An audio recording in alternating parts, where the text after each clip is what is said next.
Pessoal do Museu do Toca-Fitas, hoje é terça-feira e o nosso vídeo é bem didático e infelizmente necessário.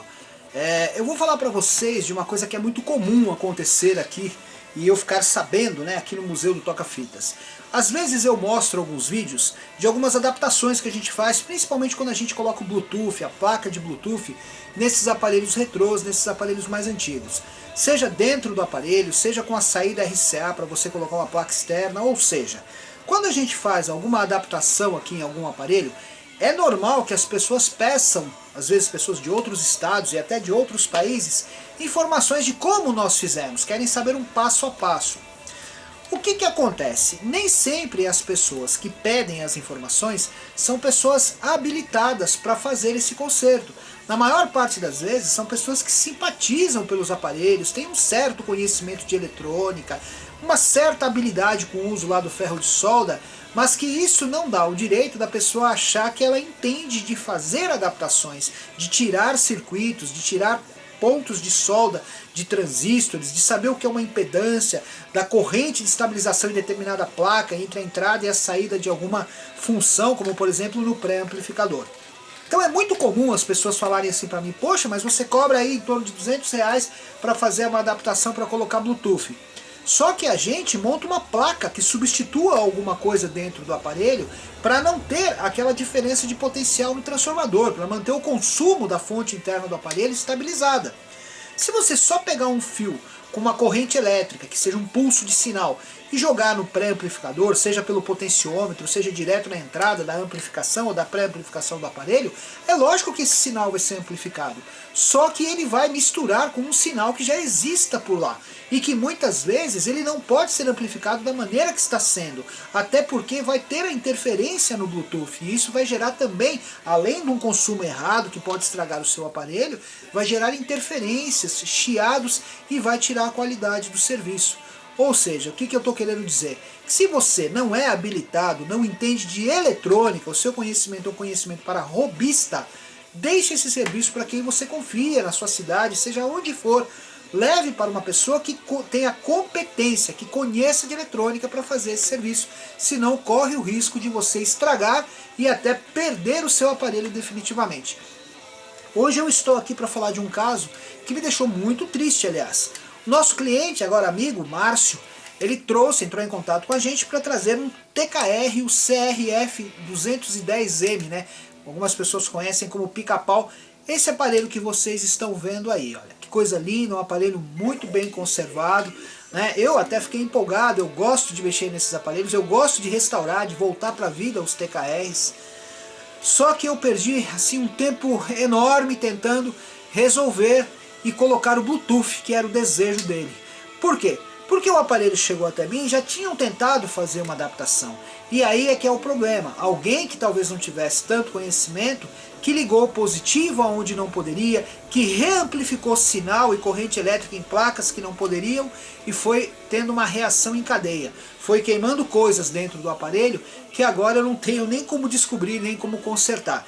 Adaptou, por exemplo, aqui um plug USB, que muitas vezes tem uma corrente de entrada definida, universal, que é o USB, e que foi entrando e colocando e cortando circuitos aqui dentro que não podem ter divisão de corrente, nem muito menos de tensão. E o que aconteceu?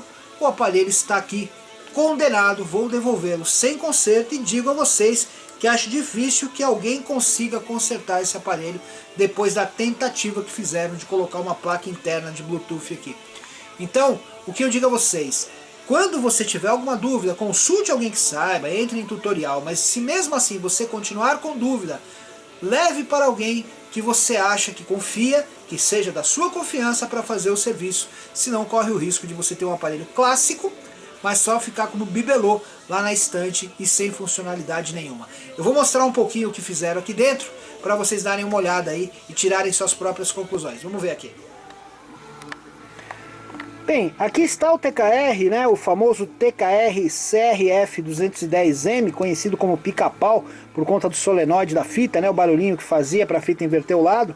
E vocês podem perceber que é um aparelho bem conservado, ó, bem íntegro, as teclas, o cromo, a escala, os potenciômetros, as teclas de controle de função, tanto da função AM/FM como do estéreo, do LODX aqui, né? A tampa, o porta-tape da fita, muito bem conservado, sem marcas, sem grandes riscos, né? Uma judiação. E aqui eu já deixei o aparelho aberto, né? Você já pode perceber. Primeiro começa que é uma placa mono, né? Que tem alimentação que foi passada aqui por trás pelo potenciômetro aqui, ó, do balanço, e que levaram a alimentação por baixo do mecanismo até chegar no 12 volts que vem da tecla liga-desliga. E com uma adaptação aqui que não ficou nem muito bem feita, como vocês podem perceber, ligadas direto aqui no potenciômetro, tá vendo? Tava até com umas fitas isolantes aqui. Mas o principal de tudo é a ligação que fizeram para a placa de RF de frequência e aonde puxaram a adaptação para o plug aqui USB, que eu não entendi nem até agora se ele queria fazer um carregador de celular ou queria fazer com que o pendrive conseguisse ler as músicas aqui através de algum circuito externo em que pudesse mudar a seleção das músicas, porque o pendrive não tem leitor, ele precisa de alguma função, de preferência um display que mostre em que pasta você está e que música, né, que você está ouvindo, para você saber se é a próxima que você quer, se é a anterior e até se é a pasta exata. Eu, para esses aparelhos, não gosto de mexer com entradas USB. Eu gosto de deixar entradas RCA, aquelas que são entradas de áudio oficial para você transportar arquivos MP3, né? Transportar de um lado para outro.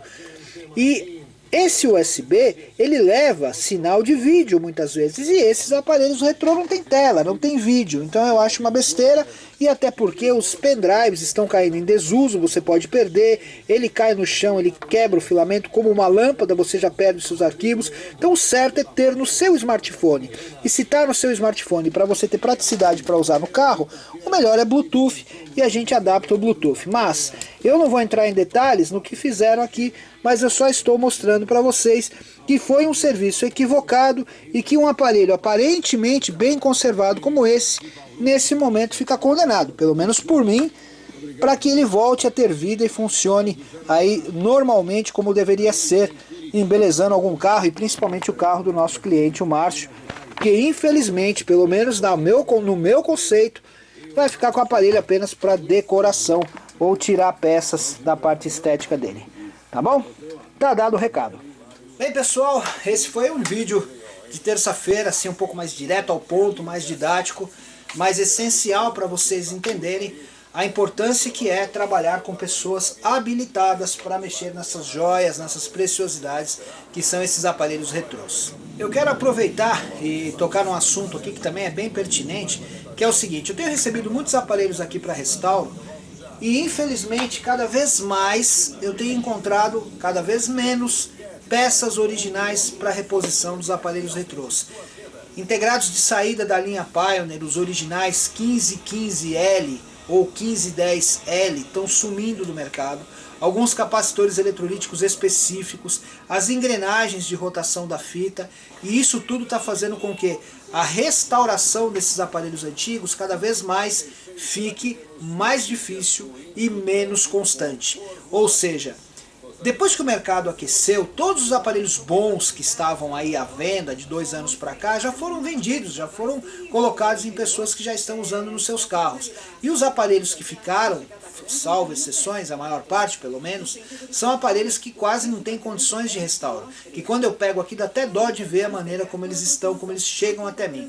Então isso me preocupa muito, porque a gente tenta consertar e restaurar, mas eu digo uma coisa: na eletrônica é difícil você falar não dá para fazer, tudo dá para fazer. Só que uma coisa é fazer, outra coisa é fazer e ficar bom.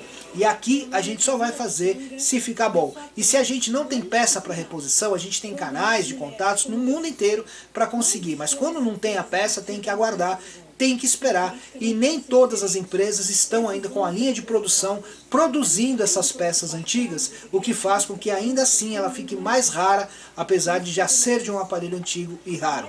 Depois da pandemia, algumas empresas que faziam peças para aparelhos retrôs e até peças plásticas de engrenagem pararam de fazer e aí ficou mais difícil ainda de encontrar essas peças. Então a restauração dos aparelhos antigos cada dia está se tornando mais difícil, mais artesanal e mais complexa de deixar o aparelho bom, bem feito e com as peças que precisam ser trocadas, com peças originais. Eu não estou falando de colocar peças chinesas ou componentes adaptados, de deixar o aparelho original, como ele foi proposto na sua construção, que é o que nós pregamos aqui no Museu do Toca-Fitas, sem fazer grandes adaptações, tá bom? Tá dado o recado? Críticas, sugestões, dúvidas, estamos à disposição. Nossa causa é animal, sempre nossa causa vai ser animal. Ajude-nos nessa causa, entre em contato para saber como você pode ajudar, doar, participar, vir até aqui, conhecer nosso projeto. E o Museu do Toca-Fitas está se tornando um instituto, e aí nós vamos ter mais eficiência, mais qualidade ainda no trato com os animais que a gente resgata, que a gente coloca em lar temporário, que a gente deixa preparado para adoção e que a gente dá mais respeito, carinho e principalmente tratar como merece os animais que são a verdadeira cor do nosso planeta. Tá bom? Museu do Toca-Fitas, espero que tenham gostado. Terça-feira que vem tem mais. Abraços!